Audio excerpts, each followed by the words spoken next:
A man leaving his house one day has a bizarre encounter with a cloud. And then we take a look at the story of the Gadianton portal, a personal favorite of mine. 4 young college students on their way home from a rodeo tried to take a shortcut.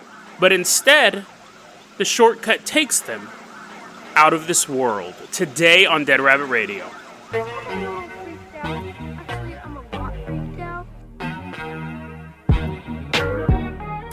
Hey everyone, welcome back to another episode of Dead Rabbit Radio. I'm your host, Jason Carpenter. I'm having a great day. I hope you guys are having a great day too. I'm still dealing with the effects of my rolled ankle. Woke up today, my toes were numb. When they were going numb, I let it go on for a couple hours and I was like, that's not good. So I hobbled up to the doctor office, got checked out by my doctor. My doctor has those eyes. She's actually my backup doctor. I have like my main doctor and then there's this backup doctor I see every once in a while.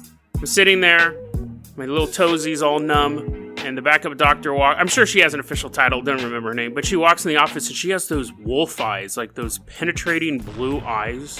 And every time I see her, I'm a little speechless. It's so weird. She walks in, and I feel like a deer that's like walking through the woods. And she does this all the time. She doesn't say anything. The door opens up. Backup doctor kind of walks into the room. She kind of turns around the door, and she makes eye contact with me, and she's completely silent as she's like moving towards me.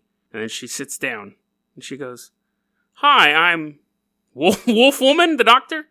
But for those like 5 seconds where she walks in silently, she makes eye contact with you. You feel there's just like this primordial fear. She's a good doctor. I'm not knocking her for her supernatural ability to frighten me. But anyway, she sat down. She felt that she was like feeling my toes, and she checked the pulse and everything like that. And because I was afraid my toes were going to fall off, that I had some circulation issue. And she's like, nah, you're fine. So there you go. That was a great afternoon. And she's like, you can't do anything for it. You just got to heal. That story had nothing to do with anything we're going to talk about. Let's go ahead. And one last thing. Also, we got a new Patreon supporter, Ash Knotts. I know Ash Knotts. She's I guess I would say friend of mine. I've only met her a couple times, but she's pretty cool. She's also a director, and she also directed me in a short film that should be coming out any day now. So when that happens, I'll tell you guys about it. Tell you guys where you can watch it. It'll probably hit the film festival circuit for a while. And then me and the dude who were in the movie, we already planned this. I hadn't told Ash and Dan this yet, but we're going to talk about the movie on an episode of Dead Rabbit Radio, on one of the special episodes, because there was a ghost when we were shooting. It was either a ghost or a hobo on the set. Maybe both. Maybe a ghost hobo. But I have a ton of crazy stories from 4 hours of shooting this short horror film that Ash directed. And when the movie comes out, we'll do a special. I'll tell you all about the ghost and how I almost got killed by a spider and almost fell out of a house and all the sorts of stuff. But anyway, so thank you, Ash. Thank you to all the Patreons who have supported the show. Let's go ahead and get started with the episode now. Let's hop on the Carpenter Copter. It's been a couple days we haven't used the Carpenter Copter. I can't really walk anyways. Let's hop on the Carpenter Copter, and I'm going to fly while you work the pedals because my feet hurt.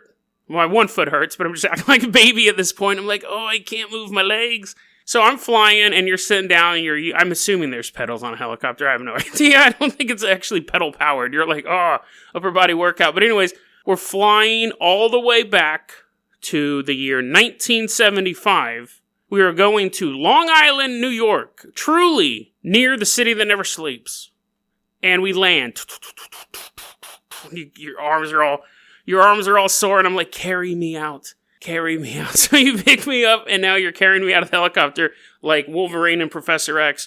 Put me down into a hover chair, and now I'm like, oh, thanks. We're floating around Long Island. We're specifically going to Oyster Bay. And on this day, this is a summer day, there's a local science teacher named Tom Dierkel. I never said that name out loud. Dierkel, maybe. It doesn't matter. He sounds like Steve Urkel. Anyways, so Tom's like, he's all goofy, high suspenders. He walks out. I didn't even think of his name like that. He walks out of his house, big glasses. He's like, I can't wait to get to work. I'm going to blow something up. He's not a terrorist. He's a science teacher. I should have explained that before him talking about blowing stuff up. Through, like, making potions and stuff, not, like, rigging bombs. He's like, I can't wait to kill all my enemies. So he's not a terrorist. He's a science teacher. He's a high school science teacher. Tom D. Urkel walks out of his house. And he's getting in his car. And it's then when he looks up in the sky. and he sees like a little black cloud floating there. He's like, well, that's weird. According to my calculations, what accent is that too? That's like hillbilly. He's like, that's weird. According to my calculations, clouds shouldn't do that. And so the cloud's kind of floating there, and he notices, first off, it's a bright sunny day. He sees all the clouds in the sky, and he sees this one particular black cloud. But it's much lower than the other clouds in the sky. And then he notices something even more unusual. It's flying against the wind. He's like, that's bizarre. It's flying against the wind. And then it starts to lower towards him. Morning. This is the morning. This isn't a spooky, spooky night. He's not in a graveyard. He's just walked out of his house. And he's watching this black cloud start to lower itself towards him. And as it's lowering towards him, he notices it stops being like, it originally was like a round, globulous shape. So just like this big, lumpy cloud. But then it starts to get bigger and change shape. So it's descending and it's getting closer and it's changing shape. And eventually he says he described it as an abstract curved vapor. So it's basically, it almost seems like it's making some sort of real shape. It's no longer just like a little fluffy cloud with a Care Bear on it. It's like this MC Escher designed the cloud and it's still coming towards him. And then eventually it gets to within spitting distance of him. So it's quite close.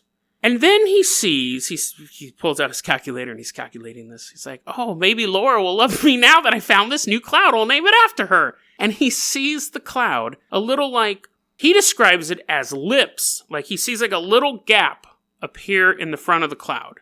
And it goes, and he's like, it looked like it sucked in. Like I actually saw a little gap appear and then it looked like it had the reflex of sucking something in. He's afraid now because now it's completely unnatural. First, you could be like, well, maybe the wind was pressing against it and making it small, and maybe it was black because it was a tar cloud or whatever. But once he saw a little mouth appear and go, there's no explaining that. And there's no explaining what happened next.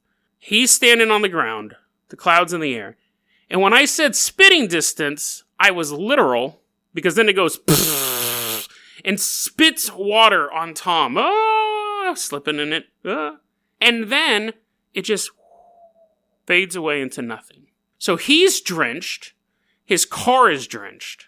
And he runs inside and takes off his wet clothes, puts on some dry clothes, and then puts the wet clothes in a bag, gets in his car, and drives to his high school science lab. And he starts running tests on his clothes. And he is able to tell the pH level from the liquid on his clothes that it's water. So it spit water. I think the first thing, if I was walking down the street and a cloud appeared and started following me down the street and I'm walking a little bit faster, I can't even walk right now. I'm using my crutch, I'm hobbling, the cloud's getting closer. I'm like, oh no, not today, not today. It's getting closer and closer to me. I'm like, where's my friends who carry me in helicopters? And then it starts spitting on me. My first fear would be like, I'm going to melt or turn into a cloud. Like it spilled some sort of chemical on me that's going to have a horrible effect. It's not just water. But it was, apparently, just water. It's considered a cryptid, and it's known as the Sky Spitter. And it's the only time it's ever been seen. Or, I guess a more apt description is, it might be the only time someone's ever survived an encounter with this thing. No, it's probably the only time it's ever been seen. There's I don't know how it could kill you unless you were in the Arctic and you're like, oh, I'm all bundled up, don't have to worry about anything, and then clouds start spitting on you and you freeze to death. But I think that this is one of those stories that either he made it up completely, somebody else made it up, which having the last name Debunker might be a little bit of a clue that it's made up. I never said that name out loud until I was reading it. Either he made it up, someone else made it up, or it's true. With these type of stories, those are really where you're at. And it's really hard to kind of debunk that. I mean, it defeats all logic that a cloud could spit on somebody. But, weirder things have happened. I think if you believe in stuff like ghosts and Bigfoots and aliens, a cloud chasing someone, spitting on him. But it would be interesting to find out, is there a phenomenon that he could have mistaken it for? That's always, I guess, the fourth thing. That the event actually happened, but it wasn't the phenomenon he thought it was. Maybe he doesn't know it, but he's a real-life Charlie Brown character. Whenever he gets sad, a little dark cloud appears over his head. Maybe he's a toon! We don't know these things. All we know is that one day Tom Debunker walked out of his house and got spit on by a cloud. I wonder if he ever washed those clothes. I wonder if they're sitting behind a glass frame in his house, all moldy. They're all super moldy. They're like 30, 40. Actually, they're older than me. They'd be 43 years old now, just 43 years old of black mold growing on these things. He's like, sit on my lap, grandkids, and I'll tell you about the time that a cloud spit on me. And they're like, no, Grandpa, no, not again. He's like, smell it, smell the black mold. Let's go ahead and move on to our next story. He's married to Laura. They finally got together. Our next story is a personal favorite of mine. It's a story I think I heard it on Mysterious Universe a long time ago. I actually really, really like this story. Let's go ahead and hop back in the Carpenter copter, and we're flying around. You carry me back in the Carpenter copter. We're looking out for clouds. We have cloud bursting. Actually, no, that makes more clouds, doesn't it? We're flying around. We're trying to avoid clouds. The little black clouds are chasing us. We outmaneuver them. We're actually going back in time a little bit further. We're going back to the year 1972. So, poof! The clouds are shaking their fist at us as we disappear into the time portal. We'll get you. We'll spit you next time. So we're back in time now. It's 1972. We're going to Utah. Welcome to Utah, the big square state. And it's flat. And there's a bunch of Latter-day Saints there. I actually heard they're going by the name Mormon now. They're just like, I give up. When I was a kid, it was an insult to call Mormons Mormons. They went by Latter-day Saints. And nowadays, they're just like, whatever. That's the term that sticks around. We're flying our helicopter through Utah. And we're going, you know what? I'm going to kick back in this one. I'm going to shrink myself down to a little dude. I'm going to squeeze into the back seat of this car. What? What am I talking about? Okay. No. Okay, I'm going to be just watching this whole thing. I'm going to place you in the driver's seat of the car. I'm not going to fit in the back seat. No matter how much I shrink, my leg's still going to hurt. I'm not going on the journey with you on this one. I will, I'll be somewhere. Just imagine that. I make you get in the car, okay? Is what I'm trying to get at. And you are in the car with 4 girls. 4 young college students. I know some of you, your anxiety's already kicking in being trapped in a car with 4 people, but see you later. I wave to you from the side of the road, and your car takes off. You're driving. I'll have you drive down this road. Now, the point is that this car had 4 young women in it, and this is where we start to kind of run into a bit of problems with the story. I'm not going to address them here and there, but I got to get this one out of the way. Sometimes the 4 girls are named. Sometimes they're given fake names, and sometimes they're given relationships, like the driver and her sister, and then the sister's friend, and then the friend's cousin, or something like that. That varies from account to account, but in this version, we're going to just start it off saying it's 4 unnamed girls in the car, and you. So you and 4 unnamed girls, you're like, hey, what's your name? And they just look at you. Just drive the car. You and 4 girls are driving home from a rodeo. Again, if you're like, Jason, I hate rodeos and I don't like being crammed into cars. Sorry. You're driving home from a rodeo. You and these 4 girls have just had a great time at the rodeo. Coming home. Now, you have to get back to college. You guys currently attend Southern Utah University. And the girls have a dorm master, whatever you're called, who is very, very punctual. If you're not home by 10 p.m., she locks all the doors. You can't get in or out. And she hunts them one by one with an axe. But no, they have to be home by 10 p.m., otherwise they'll have to sleep in their car. Or maybe at your place. So you're driving as fast as you can, or as slow as you can, and you're driving through the Utah Badlands. I think it's the Badlands. The whole state's a Badland. It's just one giant hostile desert. It's America's Australia. Driving through Utah, and as they're driving by Highway 56, they see a little town of Modena. And it's like a tiny, tiny town. It's like a 1 stoplight town, at least it was back then. And the girls make an executive decision. There's no way we're going to get home before 10 unless we take a shortcut. So they heard at least, there's a shortcut if they drive through the Gadding Tin Canyon. Now, Gadding Tin Canyon part of it is paved, but some of it you're going to have to do a little off-road. And I think they're in like a Chevy Nova or a Chevy Impala or something like that. It's a new car. It's like 1971, new to them nowadays, a piece of junk. But you figure, yes, girls, I can get you home before 10 p.m. We will take a shortcut through the Gadding Tin Canyon. And so the car goes off onto like a little side street, start driving into the canyon. And after about a half hour of driving through this twisting canyon, no moon in the sky, it's completely dark. You see the canyon walls on both sides of you, and you're like, it's kind of spooky. But I'm sure this is a shortcut, right? But after a while, the paved road starts to just turn to nothing, cracked asphalt, and then nothing. And then there's a sheer canyon wall in front of the car. So at this point, the girls are like, great, we're never going to get home in time. We're going to have to sleep at your house. And you're like, yes, plan all along. But in reality, the girls are like, great, we're going to be stuck. We're not going to be able to get home. We're going to have to sleep in the car. So you bust the U-turn and you're coming back through the canyon. And as you're driving through the canyon, that's when you start to notice there's a moon in the sky. And you're like, what? My high school science teacher, Tom D. Urkel, told me that moons only appear once a month. Well, not like that. They don't show up once a month, but if we can't go from no moon to one moon in a couple hours. And the girls look at you and they're like, what are you talking about? You're like, never mind. But they also notice that it is weird there is a full moon when just earlier there was no moon. And when they come out of the canyon, it's no longer like this desert in front of them. There's wheat fields. Beautiful, beautiful wheat fields. Shining in the moonlight. I guess being reflected by the moonlight, however you want to say. And there's a giant ponderosa pine out in the distance. Now, they go, and you, because you're in this story, go, let's drive to the tree. Maybe we'll find something over there. Okay? I mean, these people are driving through canyons, trying to find a shortcut. So whatever, they figure nature will lead them home. They drive towards the ponderosa tree, and it's just a tree. I mean, you can see it from the distance. I don't know if they expected it to be an elevator or like a spaceship. They drive by the tree, and as they're driving by this giant tree, they see lights down the road. Yes! Civilization. Let's go there, guys. You continue, you do what they say, and you're driving down the road, and you see lights. And it looks like a little roadhouse. Looks like a little bar restaurant. So you're like, we'll get to bite to eat, something to drink, talk to these girls for a while, then we'll get back in the car. They're not getting home by now anyways. But also, you're lost. Actually, that's not what they're thinking. They weren't thinking about eating. Back to their regular story, they're like, where are we?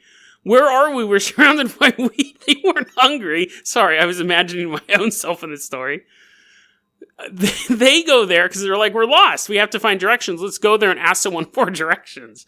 And you're like, and get something to eat? And you're like, yeah, sure, you can get something to eat. Just make it snappy. So, apparently Jughead is also in this car trying to get hamburgers all the time. He did that, right? Or was that Wimpy? Anyway, both of them, Jughead and Wimpy, are in the car as well. Driving down the road, and you get to the burger joint, and the girl said that they could see this neon sign. They couldn't understand what it said. It was all just squiggly. And they're like looking at it, and they're like, oh, it's just, I don't understand that language. Or maybe it's some Art Deco design. But there's a bunch of people kind of milling about in the parking lot, and there's some bizarre-looking cars in the parking lot as well. Egg-shaped vehicles, 3 wheels. And so one girl leans her head out the car window, and she goes to ask someone, hey, do you guys know where we're at? Or like, can I get directions? And you're like, oh, can I get a number 2, please, with a Diet Coke? But as you're yelling your order out, and as she's asking for directions, the people in the parking lot turn around, and the girl starts screaming right in your ear. Screaming at the top of her lungs. And then she just starts screaming, go, go, go, go, go. And you don't know what it is, but you don't see the people in the parking lot. Like, you physically saw them, but you don't see their faces. Just her screaming in your ear, you hit the gas, car takes off. And as the car's flying down the road, the girl who saw them starts screaming. And then another girl also looks out the window and sees what's out the window. She starts screaming as well. So you're driving down the road, and you're like, what'd you see? What'd you see? And they're like, just go, go, go. They're not human. They're not human. And you're like, gulp. This isn't good. Now, that is when you hear, and you look in your rear view window, and there's 4 of those egg-shaped cars buzzing towards you. And they're catching up. Now, you thought the cars were weird looking in the parking lot, but you are 100% for sure these aren't cars at all. Never seen a vehicle like this before. Going through the desert road. Eggmobiles right after you. You make an executive decision. You're like, calm down, hysterical women. Calm down. I'm in charge now. Bust a U-turn. I don't know. He might have been going the right way in the original story. But in our version, you have to bust a U-turn because I just imagined it going in the wrong direction. Now you're racing towards the eggmobiles. Eggmobiles. There's a lot of chasing in this episode. I didn't plan it this way. Eggmobiles spin out. Now they're following you. You made an executive decision. You want to get back to the canyon because at least you know that area. So you're coming after you. And you go into the canyon and the eggmobiles are right behind you. It's like trench run. Eggs are flying at you from the top of the canyon walls. Oh no, no. No, they go into the canyon and then they come back out of the canyon and the engine dies. It doesn't explode, but I don't know how to make the sound effect of an engine just going. So it's hood flies up. Airbags deploy. They didn't have airbags back then. Cars were death traps. And 3 of the tires are completely shredded. So you just kind of hobble to a hop. And I'm standing there with my crutch going, it took you long enough. And I just start hobbling. And we all have to hobble because the car is totally inoperative and it's miles away from Modena. So eventually you have to pick me up. You and the 4 girls have to carry me like I'm an Egyptian prince all the way to Modena, where we call law enforcement. At that point, Officer Vic Lundquist, officer comes out and goes, that's weird. So your story of this thing that you told me about, I have some questions about it. And you can shoot. Not literally. Cop's all grabbing his gun. Shoot, ask your questions. He goes, well, it's weird because I only see your car tracks go a short while from Modena into the desert, but then there's no tire tracks after that. And I noticed that other stuff with tire tracks, and I noticed that one of your hubcaps is missing, but no officer here was ever able to locate your hubcap.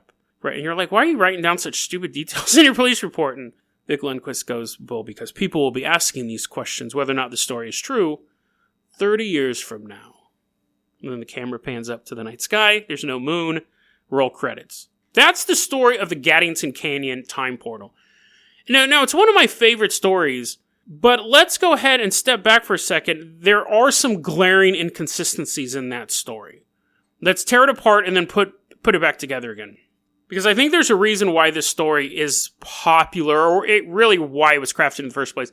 It's possible the story's true, but it has some interest, and we'll get to that in a second as well, but it has some interesting weaknesses to it. One, Vic Lundquist has been retconned to Victoria Lindquist.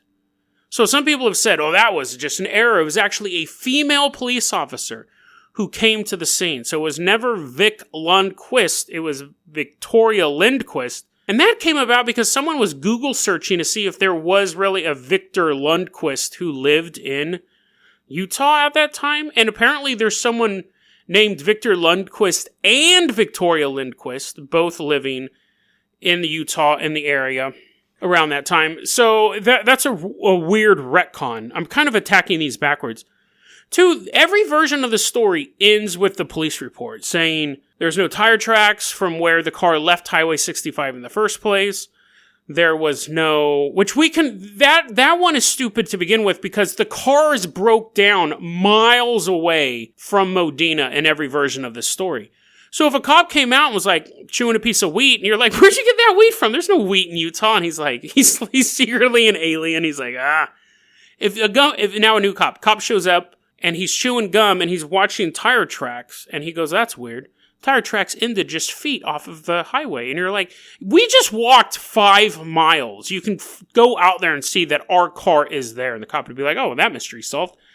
Wind blew the tire tracks away. That's such a stupid part of the mystery. The hubcap missing. There's a couple other ones that are like, tire tracks didn't appear here and they should have been here. But who cares? There went to an alien portal. I don't expect there to be Goodyear marks perfectly along the road all the way to the alien portal. The fact that their car broke down near the canyon should be proof that they left the road. It's such bizarre detail that comes up in every single story. The moon. There's 2 versions of the story where all the details are the same, but in some of them, it was a full moon. They went to a world with no moon. And then in the version I told you, which seems to be the most popular one, there's no moon and they go to a world with a full moon. Oh, let me tell you about the egg cars as well.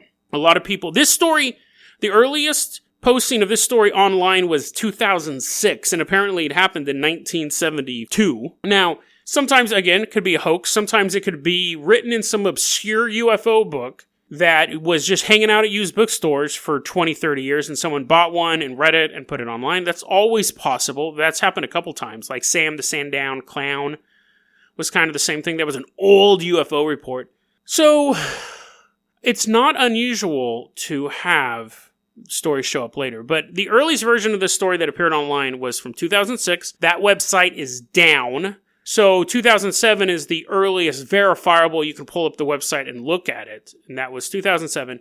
There is a concept car that has an egg-shaped design with 3 wheels on it. And people go, whoa, that's the car that the girl saw. That car, that design of that car wasn't released until 2010. So usually when you read articles about the Gaddington portal, they always will show this concept art. But here's the problem with that.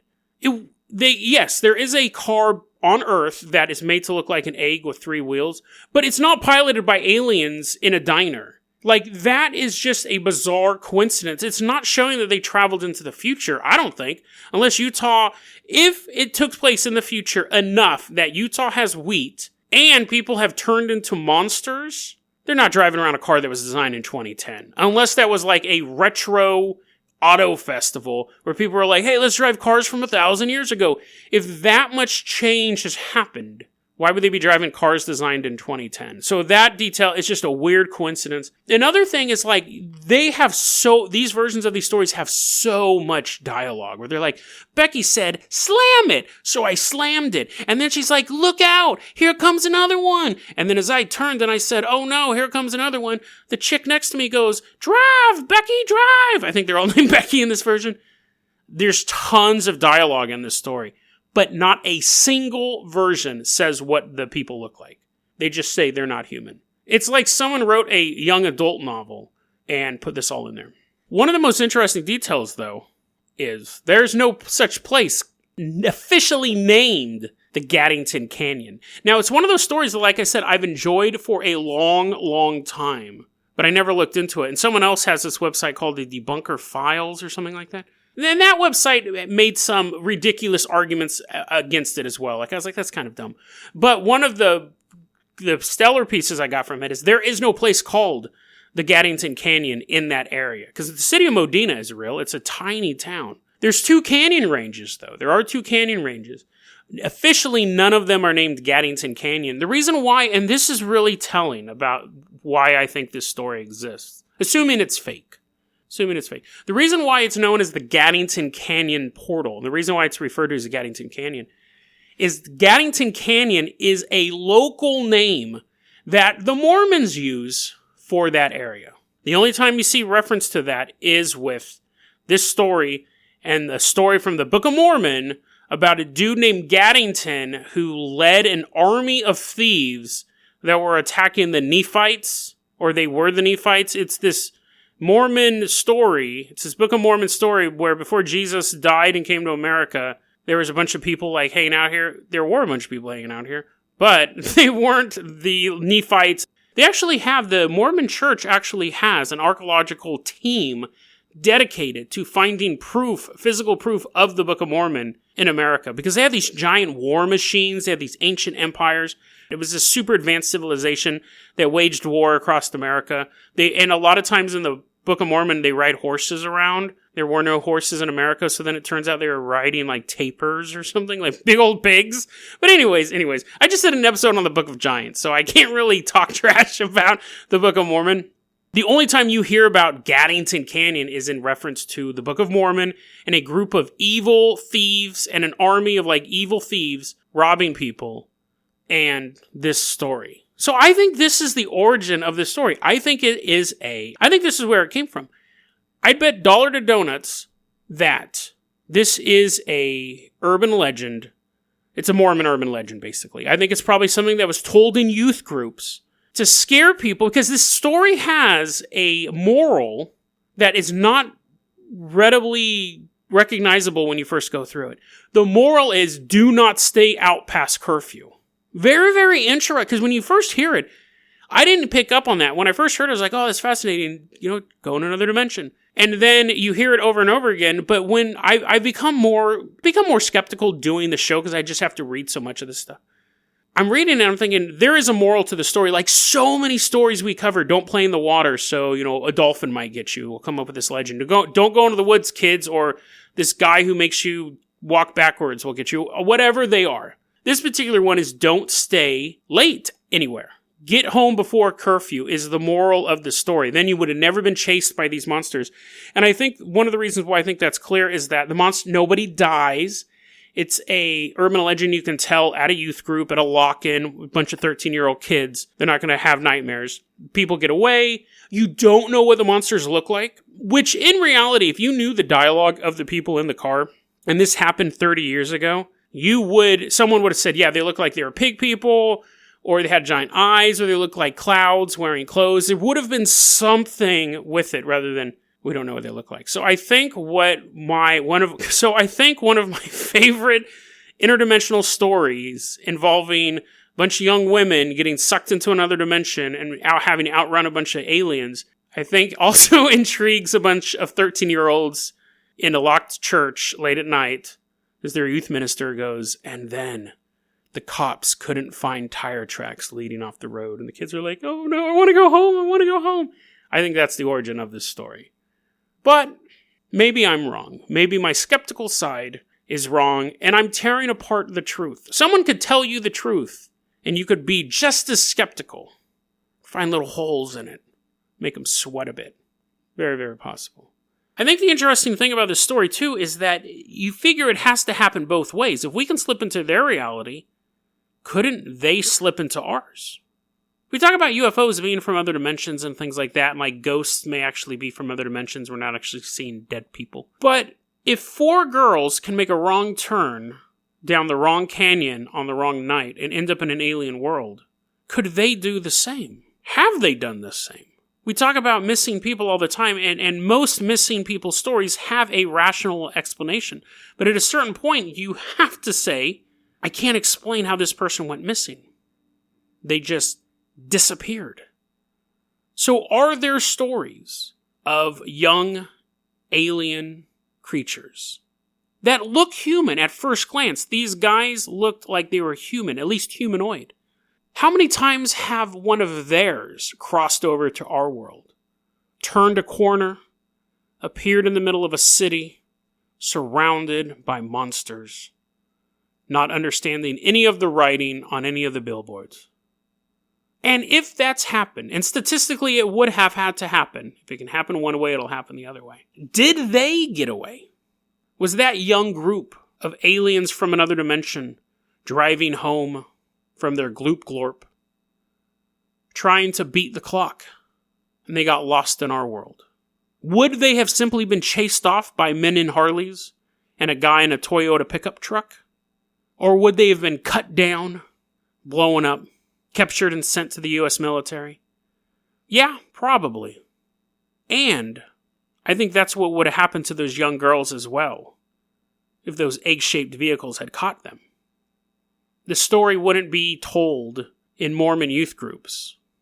Their story would only be found in military logs and medical texts in an alien dimension. DeadRabbitRadio@gmail.com is going to be our email address. You can also hit us up at Facebook.com/DeadRabbitRadio. Twitter is @DeadRabbitRadio. Dead Rabbit Radio is the daily paranormal, conspiracy, and true crime podcast. You don't have to listen to it every day, but I'm glad you listened to it today. Have a great one, guys.